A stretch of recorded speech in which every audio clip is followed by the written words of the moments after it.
Hello everyone and welcome back to the Keep Productive YouTube channel. It is Francesco here. Today we'll be diving into how to record video clips inside of Slack. Now it's actually fairly easy to do because it's now part of a feature inside of Pro. Now I'll talk a little bit more about Pro in the description and also a little bit later in the video so you understand the pricing.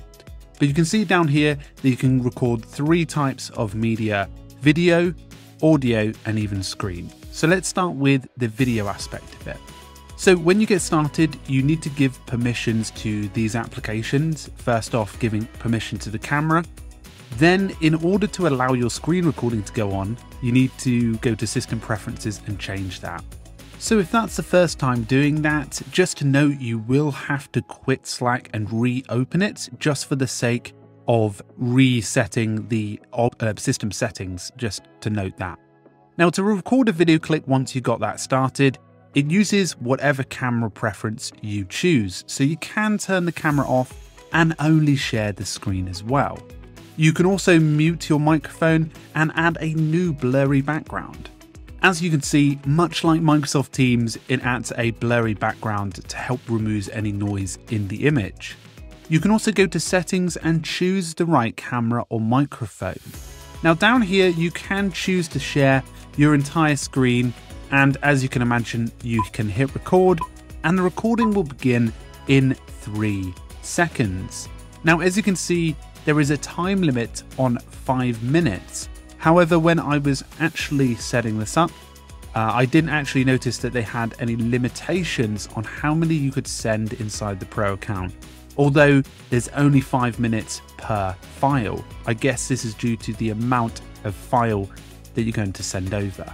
Now, if I press stop, you can see it start over at the top of the 1 minute, which means you can retake the video if you want to. And you can also download it, which is something that is quite handy, especially if you're looking to save a bit of time. Now, once I press done, you can send this on and the video will play in line inside of Slack.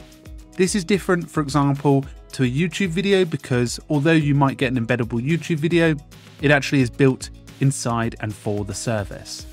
Now there are a few options. You can actually copy the link to the video clip, and this is useful if you're looking to share it with another colleague in another channel, which saves you time re-uploading it and creating it. You can also save it to save items and share the clip into other channels if you wish. Now some other things as well, you can open it in a thread and view the details. The details, for example, show you what the file information is about. In here, you can actually create an external link and edit the file details. So that's how to go about sharing video. Sharing audio is even easier in my opinion. You can simply press stop recording and send the file on, and it doesn't appear to be any limitations here.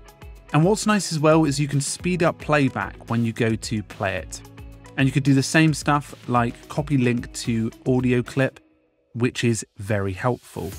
Now you can minimize and make this larger and smaller if you don't necessarily want to show in the thread for you, which is a handy function. So that's how to go about sharing video and screen and audio inside of Slack. Now it's actually a handy alternative to the likes of Loom, because if you've got Pro inside of Slack already, you save yourself time actually using a service like Loom. However, sometimes Loom is much better externally in my opinion. As you can imagine, you can still send it externally. Let me show you what that actually looks like. So what's handy is you can actually see the video externally. So in this case, I've actually just shared the external link and pasted it into a private window. And as you can imagine, you can see the full video, which is pretty helpful, even if it comes through as WebM, which is very decent actually. And the file is stored in Slack servers as well. So let's just take a look at pricing. Now, this is actually available inside of their plan called Pro. And as you can imagine, there is 2 types of pricing. There's a monthly pricing and an annual pricing, with the annual pricing being cheaper at £5.25 per active user per month, which is billed annually, and £6.30 per active user if billed monthly. So about £1 cheaper a month if you decide to go with the annual billing.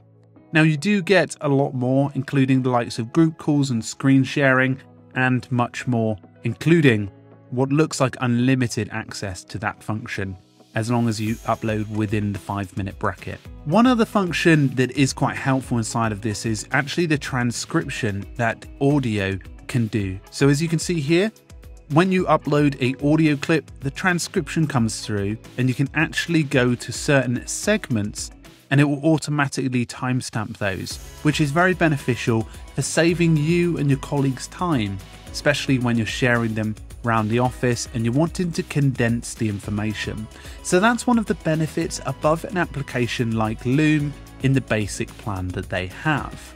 So that was an overview of how to create video clips and audio clips inside of Slack. Let us know in the comments if you have any questions, but if you're new here, it'd be great to have you here on Keep Productive to dive into more productivity tips and software recommendations. So make sure you're subscribed in the comments below. Thank you very much, folks, and I'll talk to you all very soon. Cheerio!